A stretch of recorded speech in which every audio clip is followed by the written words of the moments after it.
Tout le monde, puis je vais vous dire que je suis très nerveuse. Fait que... Ah. Ben, mon nom, c'est Christiane Chabot, comme M. Guy l'a dit.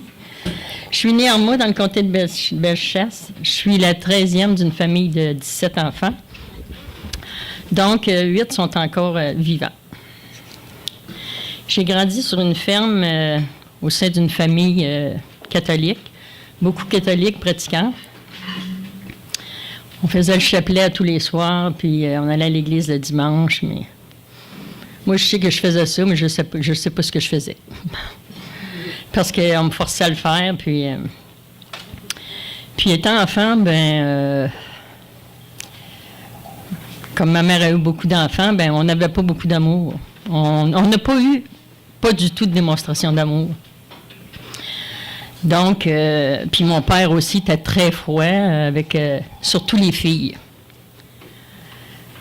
Puis, c'est ça, moi, je voyais que mon père, dans mon enfance, il aimait mieux les gars que les filles, fait que moi, j'ai voulu être un petit gars.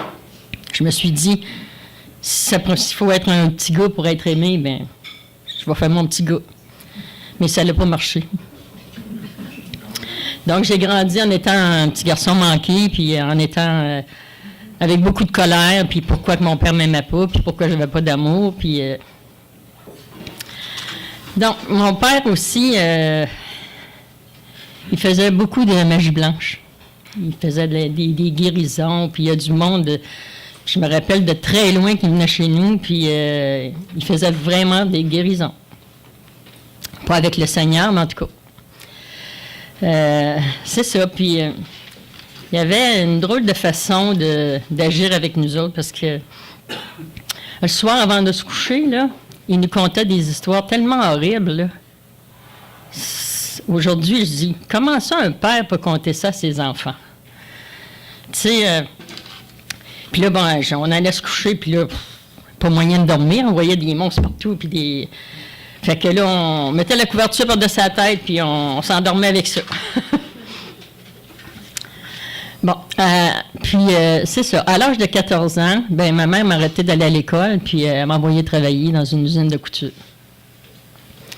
Fait que là, je commençais à ressentir un peu plus d'amour, parce que les personnes autour de moi, je voyais qu'ils s'occupaient de moi, puis surtout la contremaîtresse qui s'occupait de nous autres, j'étais son chouchou. Fait que là, je me disais, hey, ça se peut-tu, je suis aimée, moi?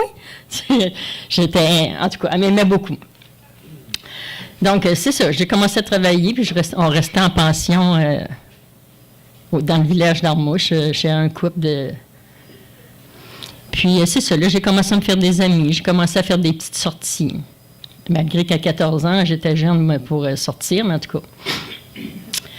Donc, j'ai travaillé là plusieurs années.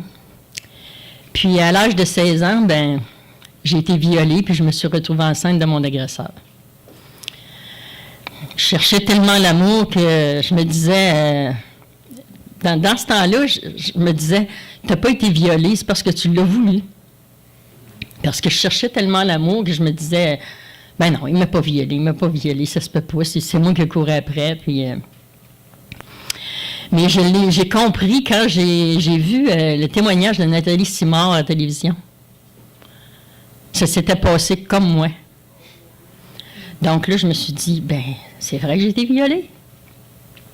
Puis là, on aurait dit que la colère que j'avais en dedans, là, c'était moins pire parce que j'arrêtais de me taper sur la tête, là, puis de me dire, tu sais, je suis une bonne à rien, je me suis donnée à ce gars-là, puis... Donc, c'est ça. Puis là, avec ce viol, là, je suis allée trouver mon père. J'étais pas grosse dans mes culottes, comme on dit. Puis là, j'ai dit à mon père, je me marie avec cet homme-là.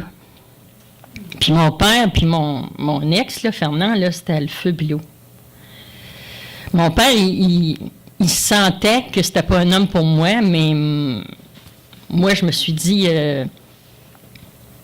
j'avais comme pas le choix, puis mon père, il m'a dit un non catégorique, tu ne te marieras pas avec cet homme-là, ça n'a pas de sens. Il dit, c'est un alcoolique, c'est un contrôlant, puis il dit, tu ne seras pas heureuse. Puis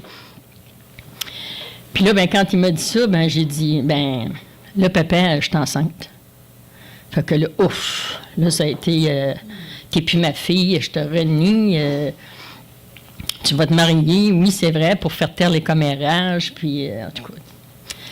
Fait que je me suis mariée avec cet homme-là, puis je savais même pas ce que je faisais, parce que ça allait tellement vite, là, que je me demandais... Puis c'est ça, à mon mariage, j'étais tellement découragée, là, je me suis dit, qu'est-ce que je fais là? Tu sais, c'est comme si je me réveillais, là. Puis je me disais, ça n'a aucun sens, je ne connais même pas cet homme-là, je ne l'aime même pas, je ne sais même pas c'est quoi aimer. Donc, mais j'ai dit, garde, il est trop tard, il faut que... Fait que je me suis mariée. Puis c'est ça. Puis j'avais tellement une faible estime de moi-même. Puis lui, il me disait tout le temps que j'étais chanceuse, qu'il m'ait choisi parce qu'il n'y a pas personne d'autre qui m'aimerait. Puis tu peux te compter chanceuse comme moi, je m'occupe de toi. Puis en tout cas, un paquet de manipulations. Puis moi, ben je le croyais. Je me disais, s'il y a juste lui, c'est la terre qui m'aime, ben regarde, je suis aussi bien de rester avec.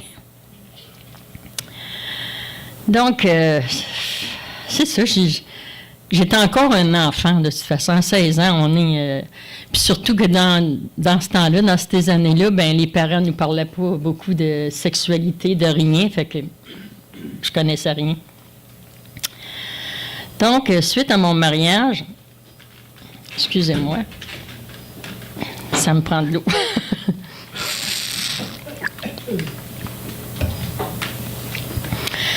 Suite à mon mariage, ben, je suis allée vivre avec cet homme-là à Saint-Hyacinthe, chez ses parents. Donc là, c'est vrai que je me suis trouvée toute seule, déracinée. J'avais tout perdu mes repères. Je ne connaissais pas cette ville-là. Puis là, ben, c'est ça. C'est là que vraiment, là, tout a basculé à un moment donné. Puis, après ce mariage-là, ben, l'enfant qui est né du viol, ben, il est décédé. Parce que le médecin, il a fait une grave erreur en m'accouchant. Donc, l'enfant, il est décédé. Puis ça, ben, cet enfant-là, quand il est décédé, j'avais comme... une colère qu'il soit décédé, puis en même temps, j'étais contente. Parce que je me disais, c'est un enfant du viol. Puis moi, je ne l'aimerais pas, cet enfant-là. Excusez.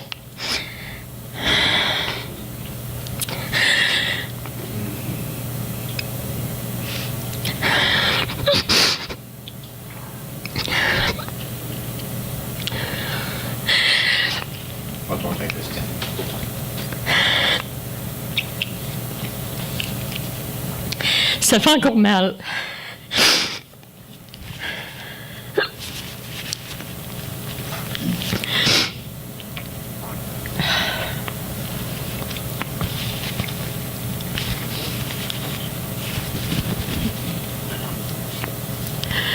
Donc, c'est ça. Moi, j'ai comme mis ça dans une boîte avec une clé. Puis j'ai jeté ça, puis j'ai dit, je ne veux plus jamais repenser à ça. Donc, ça a resté ici.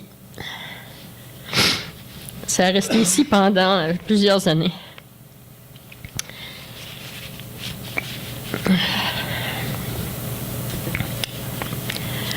Mais c'est ça, on a eu 2 autres enfants. J'ai eu une fille et un garçon. Des enfants merveilleux. Ça m'a permis à goûter l'amour. Ils me donnaient de l'amour, puis moi, je pouvais leur donner de l'amour. Donc ça m'a aidé beaucoup.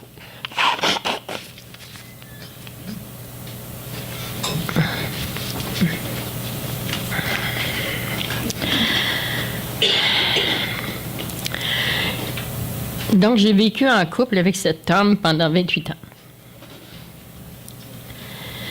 Dans une atmosphère assez ordinaire. J'essayais de faire des compromis. Je travaillais 7 jours sur 7 pour m'étourdir, pour ne pas penser à tout ça. Mais j'y arrivais pas. Une chance que j'avais mes 2 enfants. Donc, en 1980, il ne m'a pas donné le choix. Il dit, on déménage en bas. Puis moi, je savais qu'en moi, il y avait plein de ses amis, puis qu'il allait passer son temps à boire, puis c'est ce qui est arrivé. Donc, un jour, il est revenu chez nous en état d'ébriété, puis il m'a dit, Christiane, je t'ai fait un beau cadeau. J'ai dit quoi? Il dit, je t'ai acheté un bar. Ça, là, moi, les 2 bras m'ont tombé, parce que moi, je détestais tellement la boisson, là. Moi, là, pour moi, là, dans ce temps-là, là, les gens qui prenaient un coup, là, c'était toute une gang de barriens. Pour moi, là, j'avais des jugements là-dessus, là, des pas bons qui faisaient du mal à leurs femmes. Puis moi, c'était ça que j'avais dans mon cœur. J'ai dit, qu'est-ce que je vais faire avec ça? Ces gens-là. Je ne serais pas capable de les regarder. Je ne serais pas capable de... Mais j'avais pas le choix parce que mon mari était contrôlant. Puis j'avais peur, donc j'ai travaillé pour lui. Mais... j'ai beaucoup appris, par exemple. J'ai beaucoup appris parce que, dans le fond, même si je n'étais pas au Seigneur, le Seigneur, il a permis que ça arrive pour que j'apprenne à arrêter mon jugement sur les personnes qui boivent, qui se droguent. J'ai vraiment... Là, j'ai vraiment senti que ces personnes-là m'aimaient vraiment pour qu'est-ce que j'étais. Puis que j'avais une estime, il me donnait de l'estime de moi. Tu sais, il me disait tout le temps, non, Christiane, c'est pas vrai, t'es pas comme ça, puis t'es correct. Puis, tu sais, parce que mon mari, quand il prenait un coup au bar, c'est sûr que lui, il me rabaissait. Puis là, les personnes au bar, ils n'aimaient pas ça. Fait que quand mon mari partait, là, il disait, Christiane, c'est pas vrai que t'es comme ça. Puis, en tout cas, ils m'ont beaucoup aidé. Puis j'ai vraiment ressenti que ces personnes-là, il y avait un cœur. Puis s'ils prenaient un coup, puis s'ils prenaient de la drogue, puis peu importe, c'est parce qu'ils souffraient. Puis comme moi, ils ne trouvaient pas la façon d'arrêter de souffrir. Fait qu'ils prenaient ça. Puis moi, je remercie le Seigneur parce que j'ai eu de la drogue partout autour de moi, puis de la boisson, puis j'aurais pu tomber là-dedans, puis le Seigneur, il m'a gardé. Aujourd'hui, je le vois que le Seigneur m'a vraiment gardé. Puis même à la sortie du bar, je me suis fait attaquer, apostropher, puis le Seigneur a toujours permis qu'il arrive quelqu'un pour me défendre. Puis donc, le Seigneur était vraiment là. Y a-t-il quelqu'un qui a un Kleenex? Merci.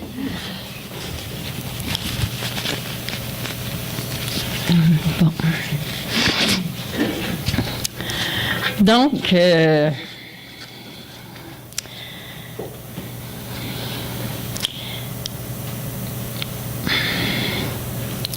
j'ai beaucoup appris, oui.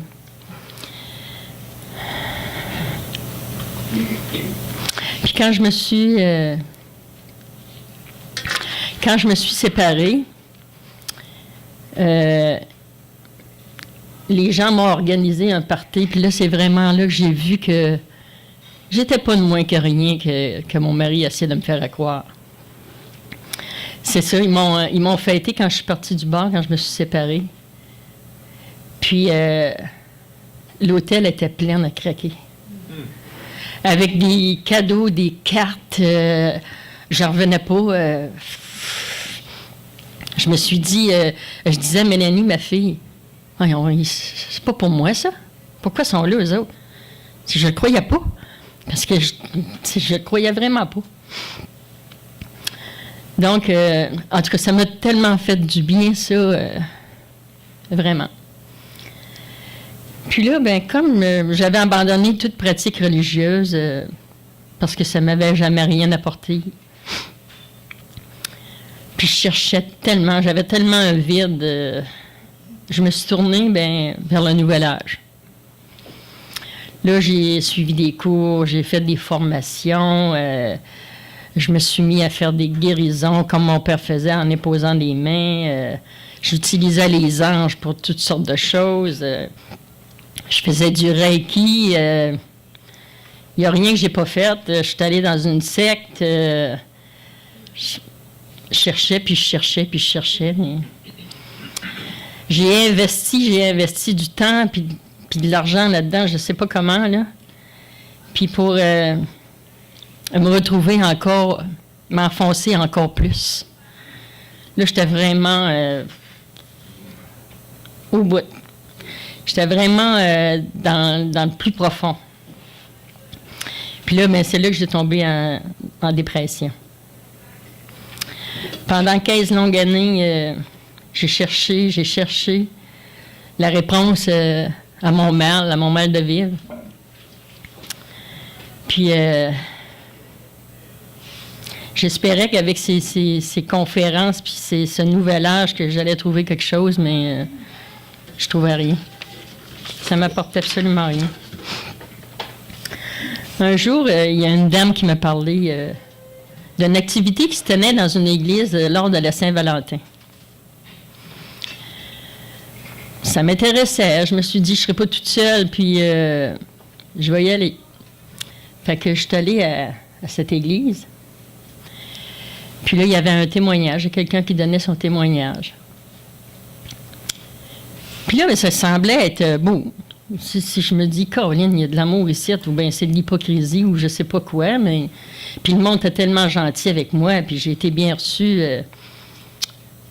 Je me disais, je sais pas, j'avais peur, puis je voulais pas me rembarquer dans une secte comme j'avais déjà été. Fait que j'ai laissé aller ça. J'ai laissé aller cette soirée, le Saint-Valentin, puis je suis pas revenue là-dessus. J'ai dit, non, ça m'intéresse pas. Mais Dieu, lui, il se tame pas, hein. Il voulait vraiment que je le reconnaisse. Il voulait vraiment que je me tourne vers lui pour avoir cette paix et combler ce vide que j'avais en moi. Donc, il est revenu à la charge par un moyen totalement inattendu. En décembre 2012, moi, là, j'étais désespérée, puis j'avais dit, Seigneur, moi, si tu fais pas quelque chose ce soir, demain, je suis plus là. Donc, en décembre 2012, en feuilletant le journal de Lévis, j'ai vu une rubrique qui s'appelle Va, vie et deviens. C'est la rubrique à M. Denis Lébreux, qui mentionnait un verset Venez à moi, vous tous qui êtes fatigués et chargés, et je vous donnerai du repos. Prenez mon joug sur vous et suivez mes instructions, car je suis doux et humble de cœur, et vous trouverez du repos pour vos âmes. Matthieu 11, 28. Ça, là, ça m'a rentré dedans. J'ai dit, mais c'est en plein ça que ça me prend, moi. J'ai dit, je voulais tellement, moi, avoir du repos. J'étais tellement tannée de chercher. J'étais tellement fatiguée. C'est ça que ça me prenait. Puis, je me suis dit, ben là, ça m'a comme donné une envie de vivre. Je me suis dit, il y a une porte qui s'ouvre quelque part. En tout cas, je sentais qu'il y a quelque chose qui s'en venait qui... Fait que là, j'ai dit, il aurait répondu à mes prières. En tout cas. Fait qu'à la fin de la rubrique, on nous invitait à commander un calendrier de la bonne semence, puis il y avait un numéro de téléphone, puis là, ben, j'ai appelé, puis j'ai laissé un message. Puis, moi, je pensais que j'allais avoir ça par la poste. Mais un bon matin, ça cogne à la porte, je vais voir.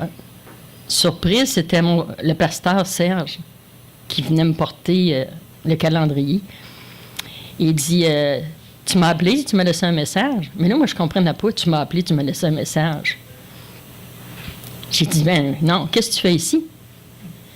Ben, il dit, c'est ça, tu m'as appelé, tu m'as laissé un message. Ben, j'ai dit, non, c'est pas toi que j'ai appelé. J'ai appelé le journal de Lévis. J'ai dit, ben, il dit, en tout cas, je t'expliquerai ça. Il dit, tu me laisses-tu rentrer? Parce qu'on était en hiver, puis je le laissais dehors.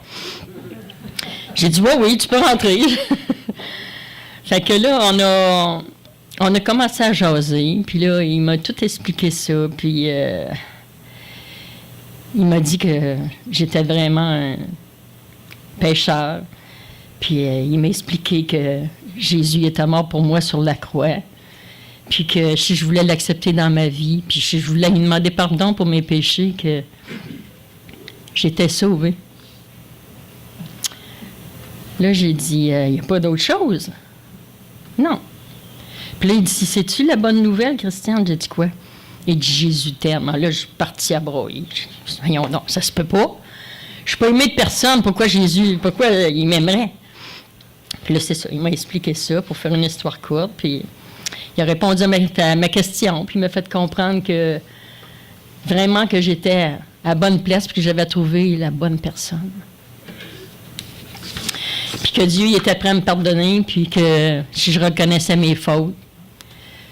Donc, je trouvais ça tellement facile. Moi, je me suis donné de la misère pendant 50 ans de ma vie, puis c'est facile comme ça. Donc, là, après que j'ai remis ma vie entre les mains du Seigneur, là j'avais soif. Là, j'étais une vraie paumée. J'avais soif de la parole, j'allais à l'église, j'assistais à toutes les prédications.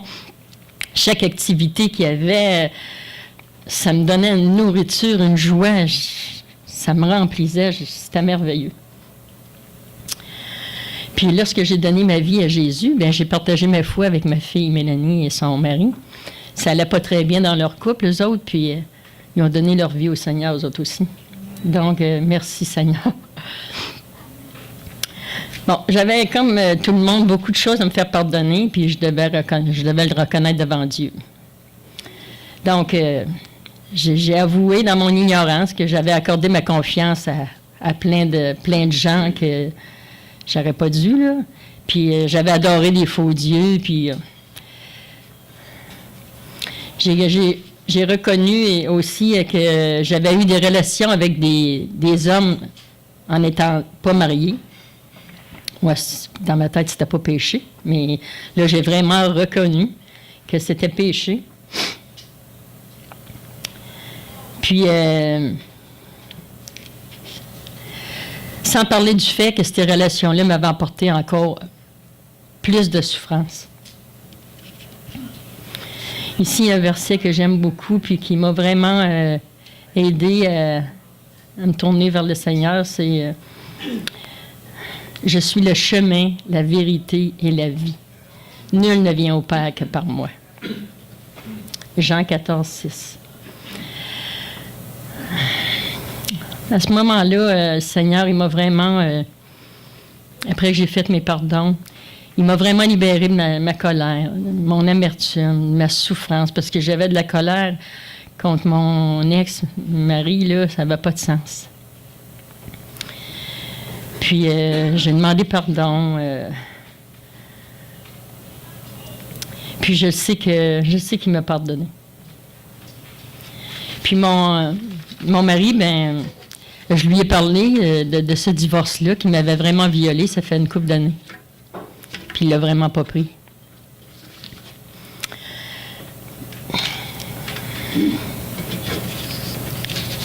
Non, j'ai pas une page. Excusez. Est-ce que je vais pas. Est-ce que je prends trop de temps ou. Non, c'est correct?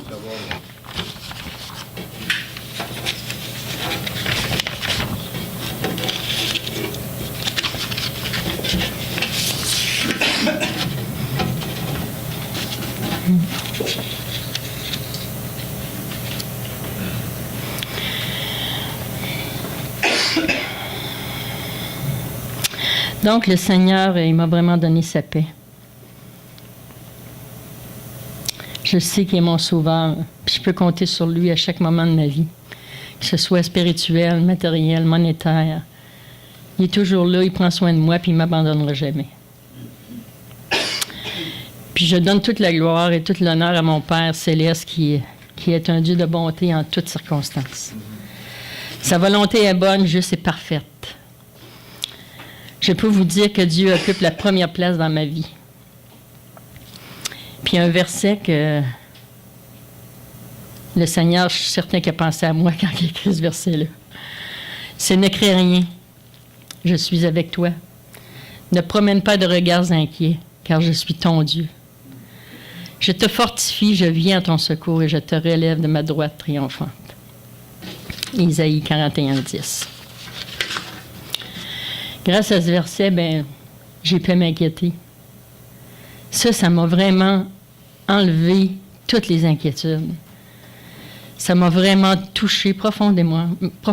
Puis c'est comme s'il arrêtait devant moi et m'aurait dit, il n'y a plus rien, Christiane, qui peut t'arriver, je suis là. Donc, je vous invite aujourd'hui, tous ceux qui ne connaissent pas le Seigneur, de ne pas avoir peur, de vous abandonner.